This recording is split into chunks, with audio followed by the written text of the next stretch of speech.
So hello guys, स्वागत छ तपाईहरुलाई हाम्रो यस YouTube च्यानल बिहानी इन्टरटेनमेन्टमा। दर्शकहरु, आउनु सबैभन्दा पहिला हामी चर्चा गरौं निर्मला पन्तको हत्याको बारेमा, नाजिर हुसैनले लेखेको कविताको बारेमा।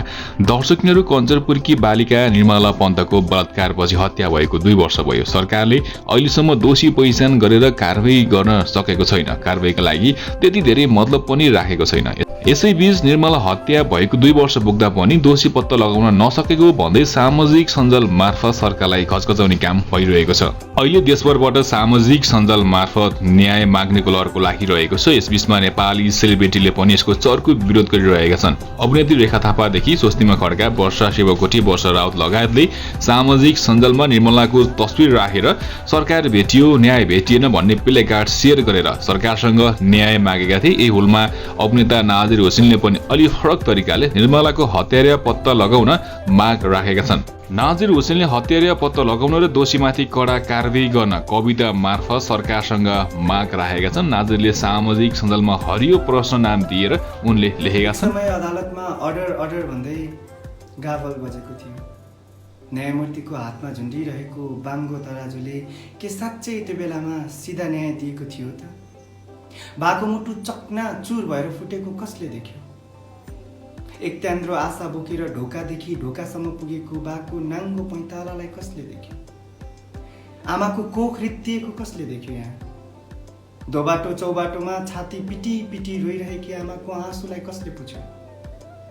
एउटा नौजवान युवतीको सपनाहरू भत्ताभुङ्ग भएको कसले देख्यो? यहाँ देख्नुभयो तपाईँले? तपाईँको न्यायमूर्तिले त देख्दैन, तपाईँ के देख्नुहुन्छ?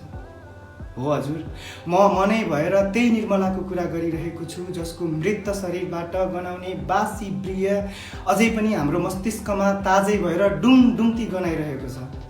त्यो तपाईँलाई गनाएको छैन? महाशय, मुटुमा हात राखेर भन्नुहोस्, के साँच्चै तपाईँको अदालतमा न्यायमूर्तिको हातमा झुन्डिरहेको त्यो बाङ्गो तराजुले सिधा न्याय दियो त आजसम्म? हजुर दर्शकहरु, उनको कविताले धेरैको मन छोएको छ। नाजिर बेला बेलामा कविता मार्फत समसामयिक विषय उठाउँदै आएका छन्। केही समय अगाडि आमाको बारेमा कविता लेखेका थिए। र त्यसैगरी दर्शकहरु, अब भने हामी चर्चा गरौं पल्ल प्रदीपको हुतुतु च्यालेन्ज र पल्ल प्रदीपको सहकारीले दर्शकमाझ कतिको अपेक्षा बढाएको छ त। आउनुहोस् चर्चा गरौं। दर्शकहरु, नेपाली फिल्मको इतिहास पल्टाउने हो भने विभिन्न कालखण्डमा एकअर्कामा प्रतिस्पर्धी मानिने अभिनेताहरूले एउटै फिल्ममा सहकार्य गरेका छन्। तर आर्यन सिग्देल र जीवन लुइटेलको पुस्तापछि नयाँ छिमलका चल्तीका अभिनेताहरूले एकसाथ काम गरेको उदाहरण सम्भव त छैन। केही वर्ष यता नेपाली फिल्म क्षेत्रमा अनमोल केसी, प्रदीप खड्का र पल्साको बोलबोला छ। तर उनीहरूको अहिलेसम्म कुनै पनि फिल्ममा सहकार्य भएको छैन। एकअर्काका प्रतिस्पर्धी मानिने उनीहरूलाई एउटै फिल्ममा लिने आँट पनि निर्माताले गर्न सकेका छैनन्, किनकि यी 3 अभिनेतालाई लिएर फिल्म बनाउँदा पारिश्रमिकमा मात्र 1.5 करोड खर्च हुन्छ, जुन बजेटमा एउटा स्तरीय फिल्म निर्माण हुन्छ। दर्शकहरूले भने उनीहरूलाई एउटै स्क्रिनमा हेर्न प्रतीक्षारत छन्। अनमोल केसी, प्रदीप खड्का, पल्साले पनि एकसाथ काम गर्ने इच्छा व्यक्त नगरेका भने होइनन्, तर त्यो कहिले पुरा हुन्छ प्रतीक्षा गर्नु बाहेक अरू कुनै विकल्प छैन। यसैबीच प्रदीप खड्का र पल्साले भने पहिलो पटक एउटै फिल्ममा काम गर्दैछन्। दर्शकहरु, प्रेम गीत निर्माता सन्तोष सेनले निर्माण गर्न लागेको कमेडी फिल्म हुतुतुमा उनीहरूको सहकार्य भएको फिल्मको अर्को वर्षबाट छायाङ्कन सुरु हुने बताइएको छ।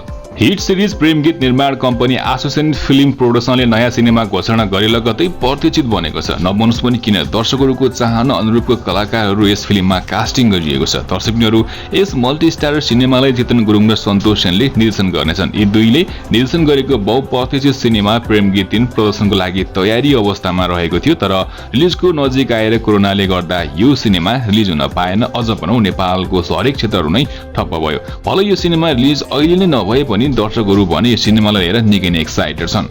दर्शकहरूको अझ एक्साइटमेन्टलाई बढाउँदै निर्माता सन्तोष सेनले अहिलेका नेपाली फिल्म क्षेत्रका एकअर्कामा कम्पिटिटर रहिआएका पल्ल प्रदीप, सन्तोष सेनकै ब्यानरमा एकसाथ आउने भएपछि थपिने त दर्शकमाझ इन्टरटेनमेन्टको डोज। सन्तोष सेनले हुतुतु नामक सिनेमा घोषणा गरेसँगै फिल्मका टिम मेम्बर बीच हुतुतु च्यालेन्ज पनि सुरु भएको छ, र जहाँ दर्शकहरूको फेभरेट 2 फिल्म स्टार एकसाथ भएपछि हुतुतु च्यालेन्ज त हुनै पर्यो, होइन र? आउनुहोस् हेरौं कसले जित्यो त पल्ल प्रदीपको हुतुतु च्यालेन्जमा। 1 2 3 go।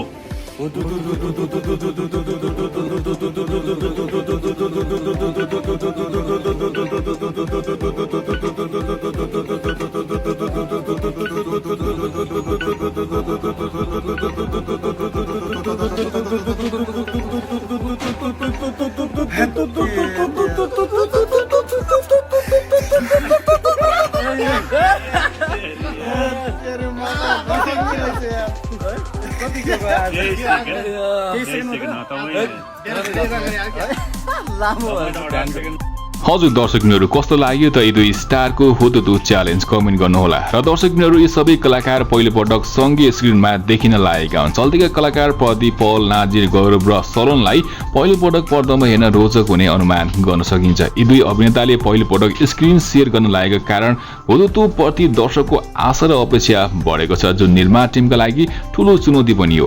फिल्ममा हरिवंश आचार्य, राजाराम पौडेल, मौसे गुरुङ, नाजिर हुसेन, सलोन बस्नेत, गौरव पहाडी लगायतको पनि अभिनय रहनेछ। यी सबै कलाकारलाई 2 घण्टाको फिल्ममा मिलाउनु निर्माण टिमका लागि सहज हुने देखिन्न। दर्शकहरू प्रदीप र पलका कारण फिल्मको इनिसियल बक्स अफिस सुखद हुने विश्वास निर्माण टिममा छ। उनीहरूको क्रेज हेर्दा प्रदर्शनको 2 दिन हलमा फिल्म हेर्न दर्शकको अभाव नहुन सक्छ, तर आइतबारबाट कलाकारको अनुहारले फिल्म चल्दैन।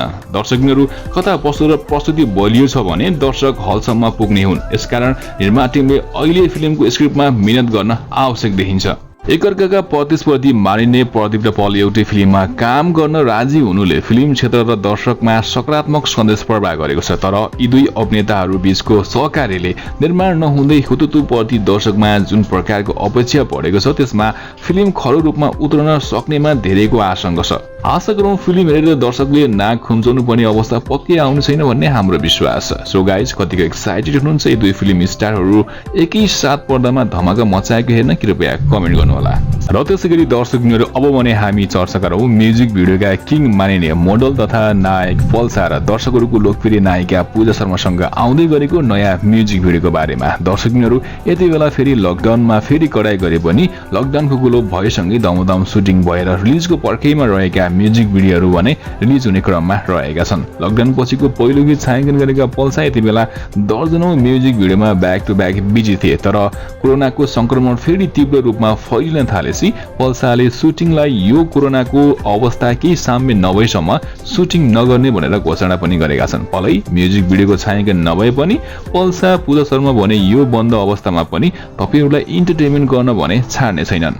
पल्साको पछिल्लो समयमा रिलिज भएको माया गरौँलालाई अत्याधिक माया गरेपछि रिलिज भएको पल र वर्षा राउतको दिल कमालको गीतलाई पनि दर्शकको माया पाइरहेको छ। र दर्शकहरू अब रिलिजको पर्खैमा रहेको अर्को गीत लाइदिनको मोहनी पनि छिट्टै नै रिलिज हुँदैछ। यस गीतमा यही माया गीतमा सँगै कम्मर मर्काएको जोडी पल र रियासा छन्। दर्शकहरू यो गीत पनि अब रिलिज हुँदैछ। पल्साले एक स्ट्याटस लेख्दै यस गीतको बारेमा जानकारी दिएका छन्। उनले लेखेका छन्, लाइदिनकी मोहनी, माकुरालाई माकुरी, भन्ज्याङलाई लाकुरी, मेरो रोजाइ तिमी हो, तिमी चाहिँ को हौ नि भन्दै स्ट्याटस ल्याएका छन्। यो गीत भने भदौको 7 गते रिलिज हुँदैछ। दर्शकहरू तपाईहरु कतिको एक्साइटेड हुनुहुन्छ यो जोडीको गीतलाई लिएर कृपया कमेन्ट गर्नुहोला।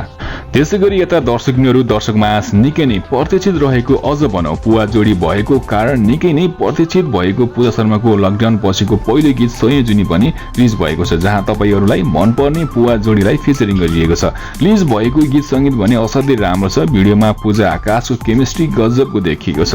रिलिज भएको केही समयमै यो भिडियो रिपोर्ट तयार पार्दासम्म लगभग 4 लाख दर्शकहरूले हेरिसक्नु भएको छ भने युट्युबको ट्रेन्डिङ नम्बर 17औं स्थानमा रहेको छ। यो गीतले दर्शकहरूले अत्याधिक मन पराएका छन्, जहाँ आएका पोजिटिभ कमेन्टले पनि बताउँछ यो गीत कतिको राम्रो छ भनेर। दर्शकहरू युट्युबको ट्रेन्डिङमा माथि उक्लिँदै गरेको सयौं जुनी गीत कस्तो लाग्यो कृपया कमेन्ट बक्समा बताउनु होला। र त्यसैगरी दर्शकहरू तपाईहरुलाई मनपर्ने पल पूजाको गीत पनि अब रिलिजको तयारीमा तम तयार भएर बसेको छ। सधैँ मिठो र दर्शकहरूको मनमुटुमा बस्न सफल बनाउने दर्शकहरूलाई नाच्न बाध्य गराउने गायक सरोज ओली टिमसँग टिम अप गरेका पल्साले धेरै म्युजिक भिडियो हिट दिएका छन् भने फेरि पनि गायक सरोज ओलीसँगै टिम अप गर्दै यसपालि भने नायिका पूजा शर्मा र पल्सा जोडिएका छन्। दर्शकहरू यो जोडी सरोज ओलीको गीतमा टिम अप भएसँगै यो गीतले दर्शकमाझ निकै नै एक्साइटमेन्ट बढाएको छ। अब भने दर्शकबिनहरूको एक्साइटमेन्ट पूरा गर्न सरोज ओलीको गीत पल्सा पूजा शर्मा फिचरिङ गरिएको गीत पहिलोपल्ट भेट हुँदा अब फाइनली रिलिज हुने भएको छ। पहिलोपल्ट भेट हुँदा बोलको यो गीत भदौ 12 गते